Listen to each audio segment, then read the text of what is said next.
আচ্ছা, আপনি কি জানেন সম্রাট শাহজাহান তাজমহল বানানোর পর 20,000 শ্রমিকের হাত কেটে দিয়েছিলেন? কিন্তু আপনি কি জানেন এই হাত কাটার গল্পের পেছনে লুকিয়ে আছে ইতিহাসের সবচেয়ে বড় ভুল ব্যাখ্যা? হাত কাটার পেছনে আসল রূপক ইতিহাসবিদদের মতে শাহজাহান আসলে শ্রমিকদের হাত শারীরিক বা নির্মমভাবে কাটেননি। ফরাসি ভাষায় একটি বিশেষ রূপক শব্দ ছিল হাত কেটে দেওয়া বা হাত বেঁধে ফেলা। এর আসল ঐতিহাসিক অর্থ হলো কাজের চুক্তি চিরতরে বন্ধ করে দেওয়া।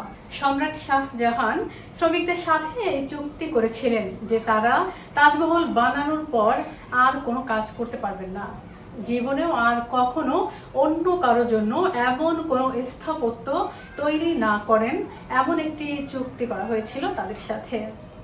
আর এই কাজ না করার ক্ষতিপূরণ হিসাবে আজীবন ঘরে বসে রাজকীয় ভাতা পেতেন, রাজকীয় পেনশন দেওয়া হয়েছিল। মানুষের মুখে মুখে এই কাজের হাত বন্ধ করার গল্পটি কালক্রমে শারীরিক হাত কাটার একটা গুজব গল্পে পরিণত হয়।